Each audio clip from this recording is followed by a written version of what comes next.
अर्धा किलो मटण घेतले, स्वच्छ धुवून घेतलं। आता त्यामध्ये मी अर्धा चमचा हळद टाकणार आहे, अर्धा चमचा मीठ टाकूया, आलं लसूण पेस्ट टाकूया। आता हे सगळं मिक्स करून घेऊया।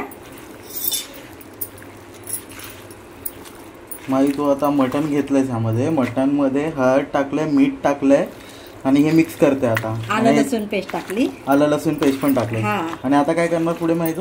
आता हे मिक्स करून आपण मॅरिनेट करायला ठेवणार आहोत। किती वेळासाठी ठेवणार आहे? 5-10 मिनिटांसाठी फक्त। अच्छा, त्यामुळे जास्त मुरलं जाईल याच्यामध्ये सगळा मसाला। तोपर्यंत आपण मसाल्याची तयारी करायची, वाटणची।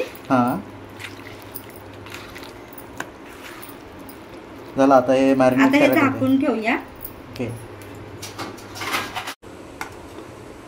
मी कुकर गरम करायला ठेवला। आता कुकर गरम झाला, मी 1 चमचा तेल घेते, त्यामध्ये एक बारीक चिरलेला कांदा टाकूया। कांदा चांगला परतून घ्यायचा। आपण इथं मटण मॅरिनेट करायला ठेवलं होतं ना, त्यात आपण ह्याच्यामध्ये कुकर मध्ये टाकणार आहोत। परतून घ्यायचं।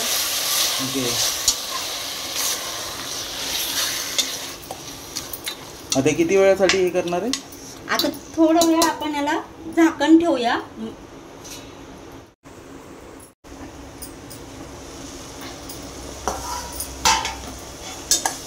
आता ह्याला 1 मिनिटासाठी तरी कमीत कमी असं परतूनच घ्यायचं, पाणी न टाकता,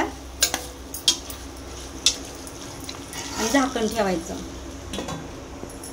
1 मिनिट झाले, आपण झाकण काढूया। आता ह्याला पाणी सुटलंय, वास पण सुटला ह्याला आता। आता काय करणार आहे? आता आपण ह्याच्यावर झाकण ठेवून थोडं पाणी गरम करायला ठेवूया ह्याच्यावर। आता हे गरम पाणी झालं ना की पण आपण त्या मटणामध्ये ओतणार आहोत। ओके, ह्याला किती वेळ लागणार? जास्त नाही, फक्त गरम झालं की ओतायचं। पाणी गरम झाले, आपण आता त्या मटणामध्ये ओतूया। असं वापरून घेतलं ना गरम पाणी टाकून की लवकर मटण शिजतं।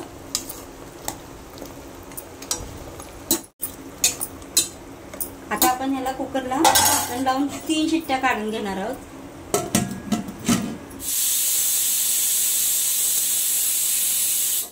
इथे 1 चमचा तीळ घेतलेत, 1 चमचा धने घेतलेत, अर्धा चमचा जिरे घेतले, 1 मोठी वेलची घेतले, 2 बारीक वेलची हिरवी घेतले, इथे 4-5 लवंग घेतले, 4-5 मिरी घेतले आणि थोडं चिनी घेतले। हे सर्व भाजून घेऊया। हे चांगलं तडतडायला लागले की तर हे काढून घेऊया।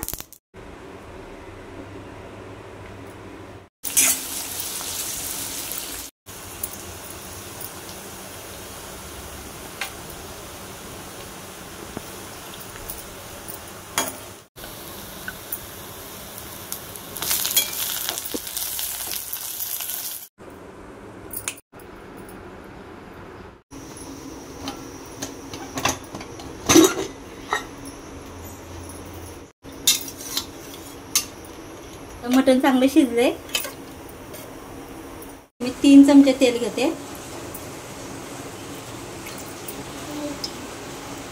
तेल चांगलं गरम झालं की आपण त्यामध्ये वाटण टाकणार आहोत।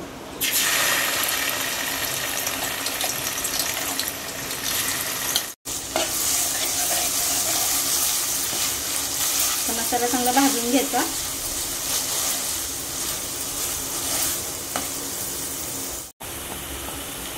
तर मी 2 चमचे तिखट घेणार आहे, लाल तिखट। तिखट तुम्ही तुमच्या आवडीनुसार टाकू शकता।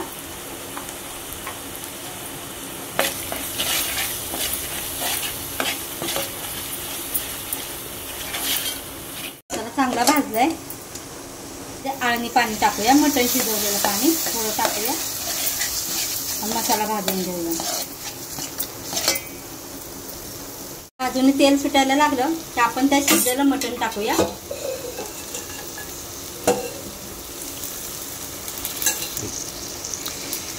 आपण ते मिक्सर मध्ये मसाला वाटला होता, त्यातच मी गरम पाणी घेतले, आता ते ओतूया।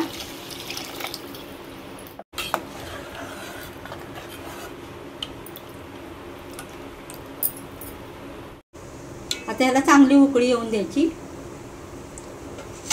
मध्ये थोडं मीठ टाकणार, पण पहिल्यांदा मटणाला मीठ लावलं होतं म्हणून मी आता थोडंच मीठ टाकले।